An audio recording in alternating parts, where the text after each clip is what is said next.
male infertility, what should gynecologists know? So I made it simple for general gynecologists to understand the basics of male infertility. And again, to start with, I have no conflicts of interest to declare. Outlines will talk about why male infertility is important, physiology of male reproduction, classification of male infertility causes, different methods of treatment, whether medical or surgical, and importance of testicular biopsy. So I won't go through this slide because you already had it 100 times, but I just want to tell you that 50% of patients who are diagnosed with infertility in the first year will conceive spontaneously in their second year of marriage. So in male infertility, we actually need one sperm to fertilize one oocyte to make an embryo. So one living sperm is enough for ICSI, which is intracytoplasmic sperm injection. So why do we need to bother ourselves investigating for male infertility?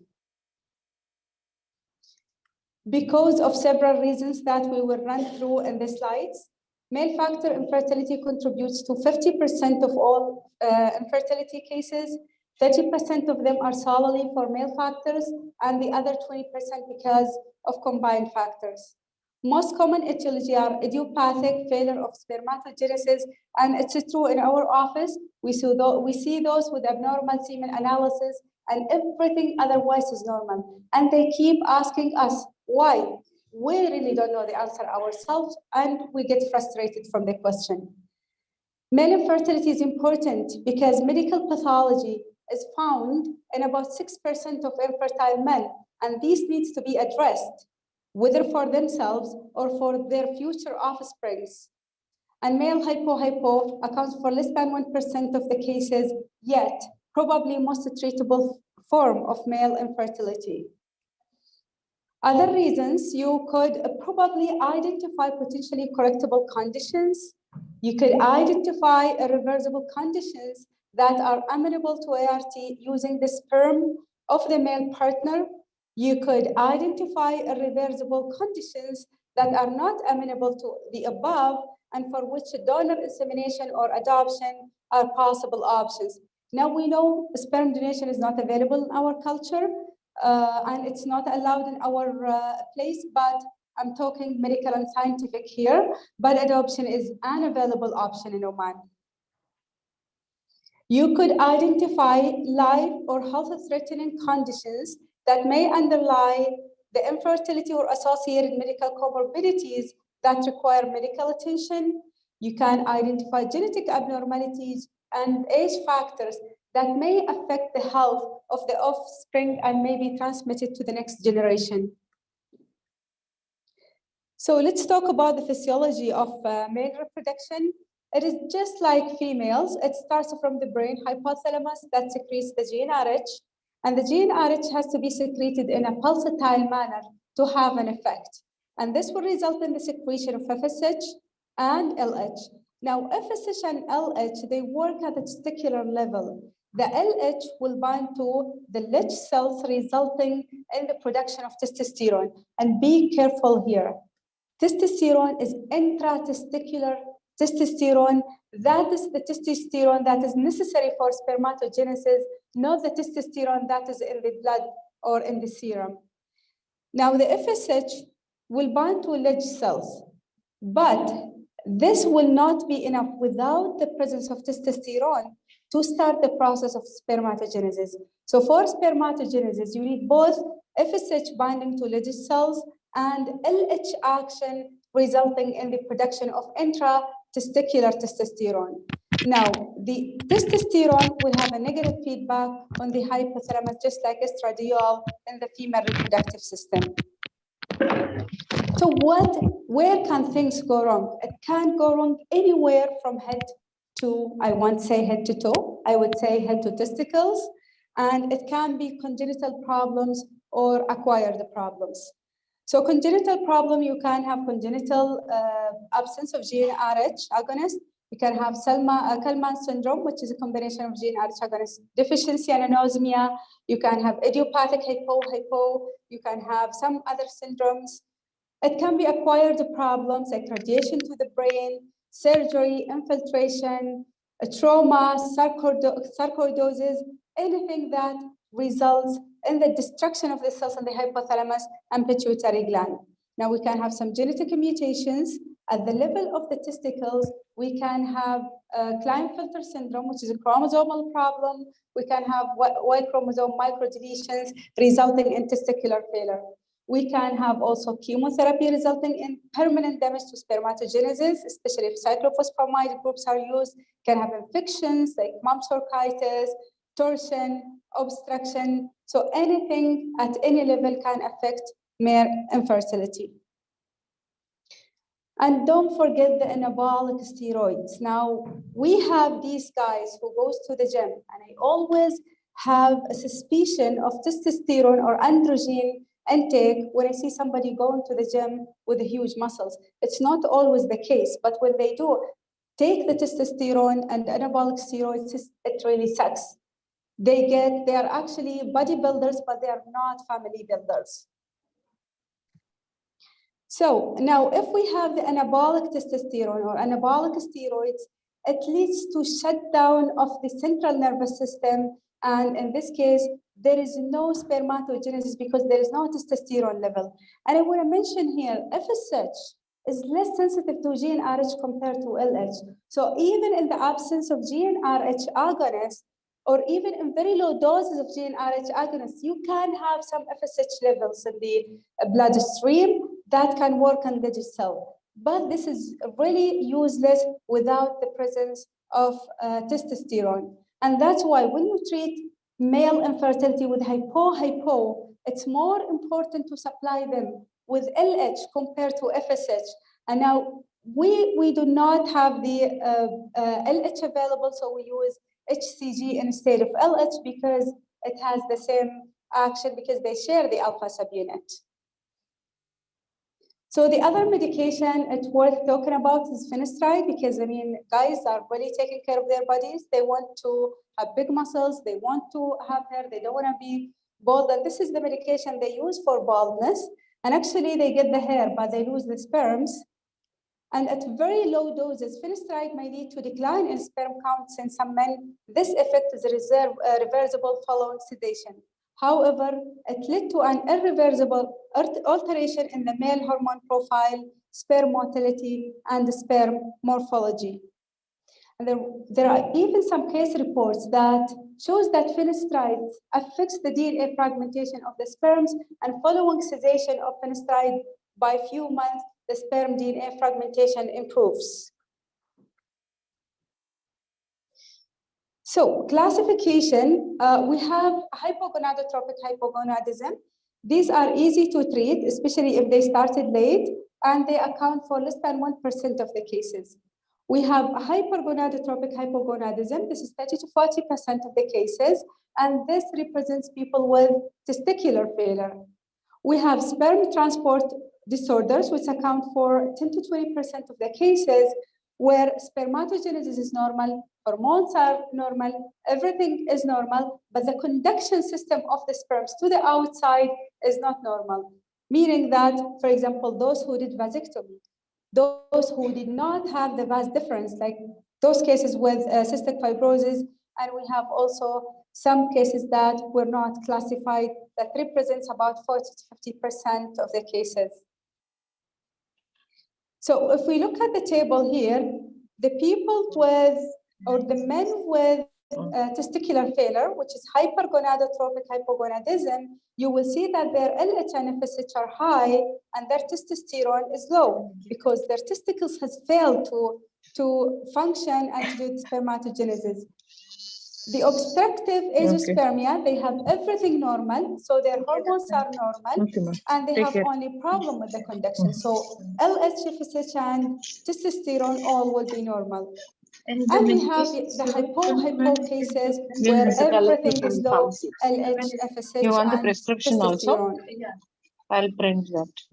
History Print will is go very in the important for these reception, patients, especially that we mentioned that there are Pharmacy, 6% of those groups have medical conditions. Okay. So it's very important to take history. This is basics, how long they're trying, their Collect your reproductive prescription in history, the their reception. sexual history, whether they are taking any androgens from outside, medication history.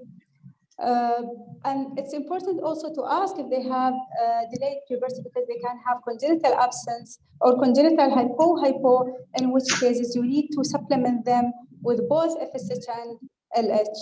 History of infection, radiation, chemotherapy, all of these stuff are important. Basic physical examination, including BMI, skin examination to detect any underlying medical condition, thyroid exam is important, and external genitalia examination. Myself, I refer them to urologists. Honestly, I feel it's really not comfortable to examine them, so we have urologists at our place. We assess for testicular size, usual or normal testicular volume is more than 15 cc. A small testis than 4 cc may indicate Klinefelter syndrome, because usually they have very small and firm testes. You can examine also for hypospadias, varicocele.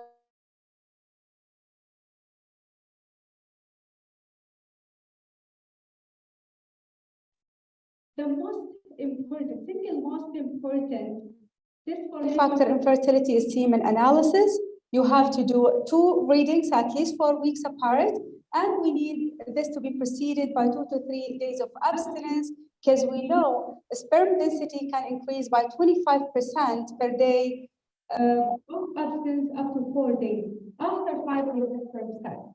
And after 10 days, they're really nothing. You can't even use them.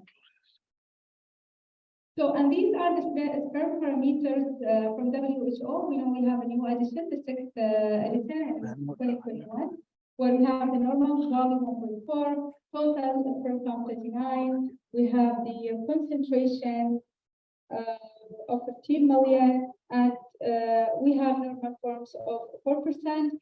And the only change that, actually they're minor changes, they're not really makes a big difference. Active motility 32% in the previous edition and 30% in the new edition. Hormonal profile, we really don't need to do hormonal profile for every single male with abnormal semen. We do it only per indication. So if you have a fertile man with an impaired libido, erectile dysfunction, if you have oligospermia less than 10 ml, and that's the time when actually they are not candidate for IUI. When you have men with azoospermia, when you have those with atrophic testes, and there is evidence of hormonal abnormalities on physical evaluation. About 3% of subfertile men have endocrinopathy. Hypo, most common out of these. Hyperprolactinemia is another one, thyroid dysfunction, and hypercortisolemia. We have to order at a minimum early morning FSH, LH, and testosterone in 2 separate occasions, and we have to consider prolactin and TSH only if indicated by their physical and history. Now, for testosterone, it's very important to do it early morning, between 8 and 10 a.m., because during the day, it drops normally. So it's very important to do it early morning to avoid wrong interpretation. And when you do it, it's better to repeat if you find it low, less than 300 nanogram per deciliter. Genetic testing. So genetic testing, we do it in both non-obstructive and obstructive azoospermia. I didn't go into details to differentiate between them, because I know you had your lecture yesterday about the types of male infertility. So the most important genetic test is karyotype, where we can identify Klinefelter or mosaic Klinefelter syndrome with chromosomes of 47XY with an extra X chromosome. Klinefelter syndrome presents in 10% of azos and 5% of severe oligos. There may be rare foci of spermatogenesis found upon microdissection, testicular sperm extraction in 50 to 60% of those patients. So this is very important in counseling the patients. The other genetic testing is Y chromosome microdeletion, which is the azoospermin factor, and we have 3 deletions. It's either A, B, or C. So I always say C is the tail. It's not really very important. So those with AZC deletions, they may have, or you may find the sperms in their testicular biopsies, and usually we use microTCs. MicroTCs means testicular biopsy using a microscope. For those with AZF-A or AZF-B deletions, usually you won't have any sperms in testicular biopsy. And this is very important to counsel the patients whether to proceed to next step or not. Genetic testing and obstructive azoospermia. This image is just to show you what do we mean by obstructive azoospermia. Means testes are normal size, and the factory is working. They're producing the sperms and the sperms are okay. The only problem, they do not reach to the outside, either because the vas difference, the conductor system is not present congenitally, or because of iatrogenic problems. For example, those who have done vasectomy or any problem or surgery that results or infection that results in fibrosis and the block of the vas difference. And of course, these are not limited to whatever I have mentioned. So in those with obstructive azoospermia, clinicians should recommend cystic fibrosis, transmembrane conductase regulator mutation carrier testing in men with basal agenesis or idiopathic obstructive azoospermia. Because almost 100% of men with a clinical cystic fibrosis will have bilateral congenital absence of vas difference. And genetic counseling is important in all of these three cases that I have mentioned: Klinefelter, Y chromosome microdeletion, and cystic fibrosis, because you know these may have consequences on the next generation. Those with the Klinefelter syndrome, they may have embryos with abnormal chromosomal alignment. So you really have to counsel the patients and send them for genetic testing. Those with Y chromosome microdeletion, they're gonna pass the gene for their next generation and may produce infertile children or infertile males. So I think it's worth offering them genetic testing for IVF and PGTA, meaning that testing their chromosomes for sex selection. They can have normal girls instead of having infertile boys. And actually, this is one of the indications of sex selection worldwide, even in countries that prohibit sex selection. And like, for example, in Canada, sex selection is considered criminal code. And the only cases that are exempted from this rule are X-linked disorders or problems that can result from one gender compared to the other. Other tests are sperm DNA fragmentation and anti-sperm antibodies. These are actually beyond the scope of this lecture, and they are not needed for basic workup for infertility, so don't do them. So I decided to continue the presentation in a form of small cases so that we make it easy and simple for everybody. So we have this guy who is 30 years old, diagnosed with primary infertility. His wife is trying to conceive for 1.5 years. He had a prior head radiation for neuroblastoma. As we see here, he had neuroblastoma. So what do you expect his investigations to be like, his LH-FSH and testosterone? So all of them are actually going to be low because he had central radiation. So, and what are the potential treatments? So this will open the door for us to talk about the treatment of hypo. So the hormones for this patient will be all low. And we come here to talk about hypo cases. They are rare cases, less than 1%. Yet, as I told you, the most treatable form of male factor. Idiopathic hypo, also referred to as isolated gene RH deficiency. Kalman syndrome is a reason to have hypo. Other reasons could be tumors, infiltrative disease of hypothalamus, hyperprolactinemia, hemochromatosis. So as we see here, this is normal, gene RH is present, pulsatile manner, FSH, LH are okay, and the gonads are normal size. But then when we have the central system is shut down, then everything is shut down to the testicles, and the testicles are small because they're not working. So the treatment for these people is just to substitute what they are missing. So if you give them the GnRH agonist, then this is going to treat the problem, but then you have to give the GnRH agonist in the right way. You have to give it pulsatile, not continuous. So it's IV or subcutaneous administration. You need to give it in pulsatile manner. It needs a mini infusion pump.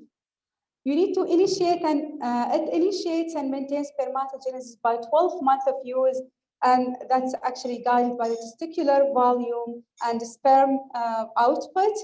The most common initial dose is 25 nanogram per kg per pulse every 2 hours, and then this is titrated to a normal level of adult testosterone. So the GnRH pump is not FDA approved in USA and Europe until now. So the other common treatment for these patients, which is available here, is either to supplement them with HCG or with HCG plus FSH. And as I told you earlier, even in the absence of GnRH, the patient could have some FSH activity. So HCG is more important than FSH, and it works instead of the LH because they share the same alpha subunit, and it results in the secretion of testosterone, that's the intratesticular testosterone, and then with the help of FSH, spermatogenesis can be produced. So even if you give HCG alone, it's going to treat the patients. HCG actually has longer life than LH. It's a longer molecule.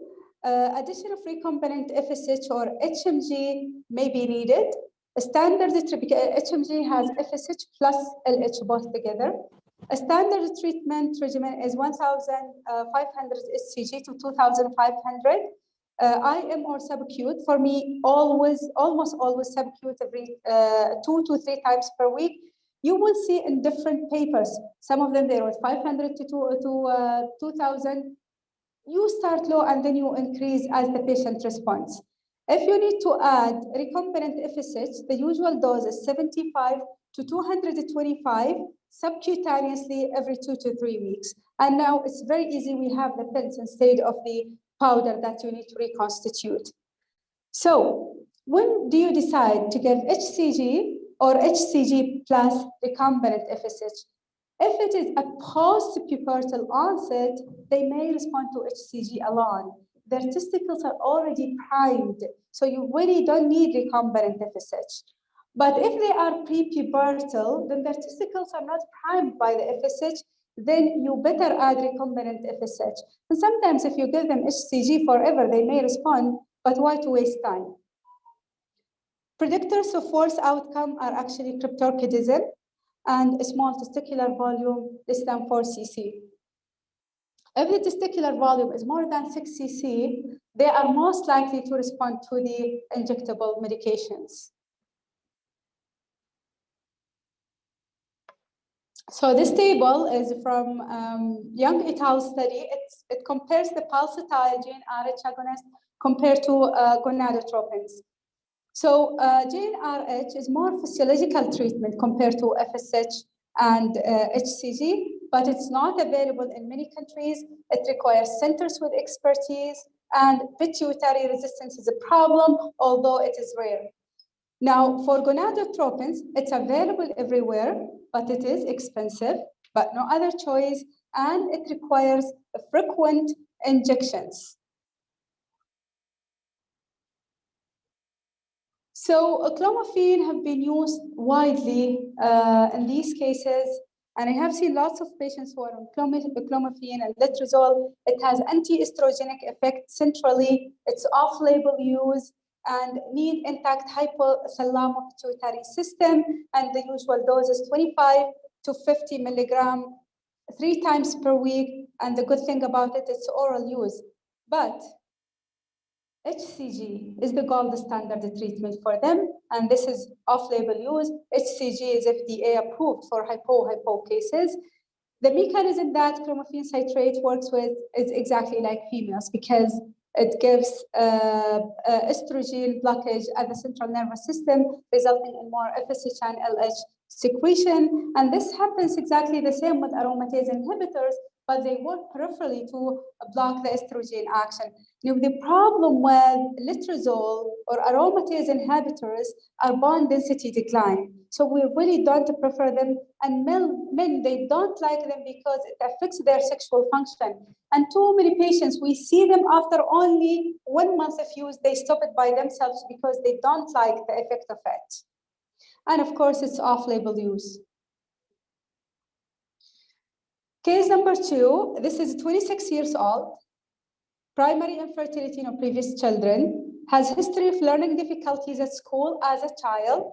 On examination, has tall stature with small firm testes. This is very specific to a specific condition. He is azoospermic and 2 semen analysis. So what test should be done in this case, given his sperm? Klinefelter syndrome. You're still awake, guys, huh? So what do you think his hormones will be like? So, well, we offer karyotype and Y chromosome microdeletion. I put both in the slide, but actually this single most important test is karyotype, not Y chromosome microdeletion. These 2 tests are very expensive. So I usually order karyotype. If the karyotype is normal, then we jump and do Y chromosome microdeletion. So this is his karyotype. We see an extra X chromosome, 2 X and 1 Y chromosome, and his labs showed high FSH, high LH, and low testosterone level. So from here we come to primary hypogonadism or testicular failure, which can further be divided into non-obstructive. Well, these cases are always, non-obstructive cases. So you have an example, Klinefelter and Y chromosome microdeletion. Their fertility options are traditionally adoption and sperm donation. But now because we have ART, assisted reproductive technology, that's really advanced, then we have the option of TC and micro-TC. We have the option of extracting the sperms directly from the testicles. And this is the first option here. But we need to counsel the patients. We send them to expensive procedure that is painful, done under local, and they really hate it. Men are not strong as females. Females, they can have hundreds of IVF and they don't complain. Men, you touch them once with a testicular biopsy and then they cry forever. So you really need how to counsel these patients. If they're having Klinefelter syndrome, then there is a 50% chance you will find the sperms in their testicular biopsies. If they have azoospermic factor deletion A or B, then counsel them against testicular biopsy because most likely you're not going to find anything in their testicles. But if they have AZC deletion, then there is a good chance you will find the sperms in the testicles. And if you don't have or you don't find the sperms, that's it. Close the chapter.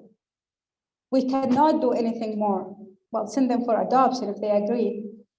I have sent one for adoption, and then they start talking all over Oman. We want our own kid, and Dr. Naama is not nice. She offered donation, but we really don't have other option.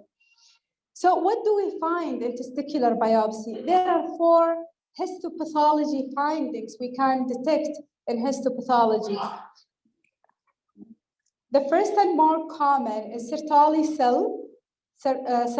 cell only. You have maturation arrest, either early or late, or hypospermatogenesis, or tubular atrophy. Is it important to know this? I would say yes. First of all, it's important to counsel the patient. Number 2, there are patients you will find only 1 histopathology problem. There are patients you will find 2 histopathology problems. There are patients you will have 3, and there are patients you will have all the 4 together. And believe it or not, those with histopathology heterogeneity, they're more likely to have sperms in their testicular biopsy compared to those with single histopathology problem.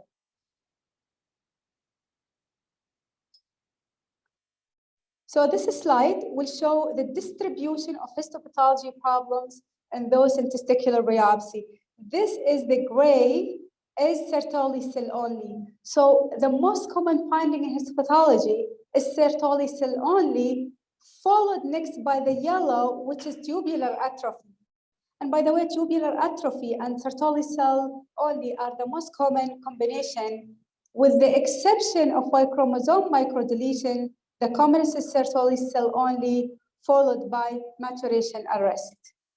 I mean, exam questions, maybe this is for medical students or residents or those who are going, I don't know, for specialization examinations. The only one that has second most common maturation arrest is the Y chromosome microdeletion.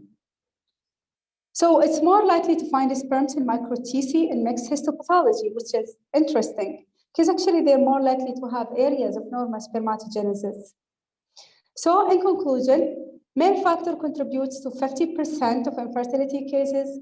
Most common etiology is idiopathic failure of spermatogenesis, and medical pathology is found in 6% of infertile men. Genetic testing and genetic counseling is indicated for those with azoospermias or those with severe oligospermias, meaning that less than 5 million per ml, sperms cannot be found or can be found in 50% of testicular biopsies.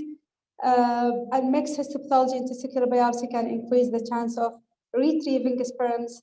And please refer all cases of male factor infertility to fertility specialists. And if you need to treat them with simple methods like IUI, make sure they're good candidates. They're at least a sperm count more than 10 million and they have some motility. Otherwise, please send them very early to us. Thank you very much. I'm ready to receive questions.